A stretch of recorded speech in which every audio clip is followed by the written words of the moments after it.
No meio da incerteza, como é que se encontra o caminho para um novo começo? Hoje a gente vai mergulhar numa história milenar, mas não como um simples relato, e sim como um guia que é surpreendentemente prático.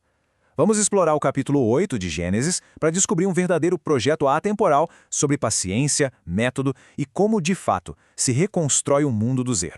Essa é uma pergunta que, olha, todo mundo enfrenta uma hora ou outra. Depois que a tempestade passa, seja ela pessoal ou coletiva, o que fica é a incerteza. Como saber qual é o momento certo de dar o próximo passo? Esse é exatamente o dilema no coração dessa história, lá dentro da arca. Então, a tempestade passou, a chuva parou. Parecia o fim da provação, certo? Mas, na verdade, a parte mais difícil estava só começando. A espera. Dentro da arca, num mundo silencioso e debaixo d'água, a paciência se mostra como a primeira e talvez a mais crucial das virtudes para qualquer novo começo. E aqui que a gente vê como a mudança começa. Sabe, não é com um evento dramático, de repente. O texto descreve um processo lento, um vento que sopra, as águas que vão diminuindo aos pouquinhos. O que a gente tira disso é bem claro. A recuperação raramente é instantânea. É um processo que exige observação e, acima de tudo, tempo. Essa linha do tempo ajuda a gente a ter uma noção da escala impressionante dessa espera. A gente está falando de meses, não de dias. Desde o fim da chuva até o momento em que os topos das montanhas apareceram, foram meses de espera. A primeira grande lição para qualquer recomeço é que a recuperação exige uma paciência imensa. E é aqui que a narrativa dá uma virada fundamental. A espera passiva acaba e dá lugar a uma busca ativa por respostas. Noé não fica só esperando, ele começa a testar o mundo lá fora, adotando uma abordagem bem metódica, quase científica, para tomar a próxima decisão. A escolha das aves aqui é simplesmente genial. O corvo, que come de tudo, poderia se virar mesmo sem terra firme, então o comportamento dele não era um indicador muito confiável. Já a pomba, não, ela precisa de um lugar seco para pousar. Ou seja, Noé está usando ferramentas diferentes para propósitos diferentes, numa abordagem sistemática para coletar dados. E esse processo passo a passo é o ponto crucial. Noé não age no impulso, no primeiro sinal positivo. Ele testa, espera, analisa o resultado e repete o teste em intervalos regulares. Ele está na prática construindo um caso com base em evidências cada vez mais fortes, antes de tomar a decisão gigantesca de abrir a arca. E aquele galinho de oliveira, incrível como ele se tornou um dos símbolos mais universais que a gente tem, né? Ele representa não só o fim de uma catástrofe, mas a prova concreta, real, de que a vida estava voltando.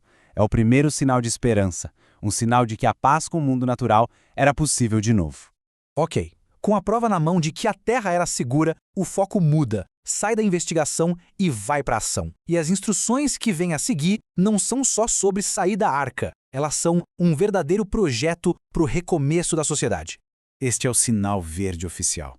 Mas repara bem na especificidade. A ordem não é um saiam todos genérico. Ela se dirige a Noé e sua família, destacando a unidade familiar como a célula fundamental para repovoar o mundo. A reconstrução começa em casa. A partir daí, a visão se expande. O projeto social fica bem claro. A família humana é o núcleo, mas não está sozinha. Ela vive em comunidade com todas as outras criaturas. E a missão é compartilhada: repovoar a Terra. A ênfase aqui não é em domínio, mas num propósito coletivo de restaurar a vida. Bom, a parte final dessa história foca no primeiro ato humano na nova Terra e na promessa divina que ele inspira. É a conclusão que estabelece as bases para todo o futuro. Isso aqui é fundamental. Pensa só, antes de se preocupar com a própria sobrevivência, antes de construir uma casa ou procurar comida, o primeiro ato de Noé é de gratidão. Ele constrói um altar. Isso coloca a gratidão não como algo para se pensar depois, mas como a pedra fundamental de um novo começo. E é em resposta direta a esse ato de gratidão que surge uma promessa profunda. Ela representa uma mudança fundamental na relação entre o divino e o mundo, estabelecendo um novo pacto de estabilidade, uma garantia de que uma destruição daquela escala nunca mais vai acontecer. E essa promessa se torna algo real, palpável, na garantia dos ritmos da natureza. Ciclos como plantar e colher, frio e calor, verão e inverno, dia e noite, tudo isso passa a ser constante. São esses ciclos previsíveis que formam a base sobre a qual a civilização pode se reconstruir, dando a estabilidade necessária para planejar, plantar e prosperar. Isso tudo nos deixa com uma reflexão final, né? A história oferece um modelo de paciência, de método e de reconstrução social com base na gratidão e na estabilidade. Então a questão que fica é, nas nossas próprias crises, pessoais ou coletivas, quais são os pequenos sinais de esperança, as nossas folhas de oliveira, que nos dizem que é hora de começar a reconstruir?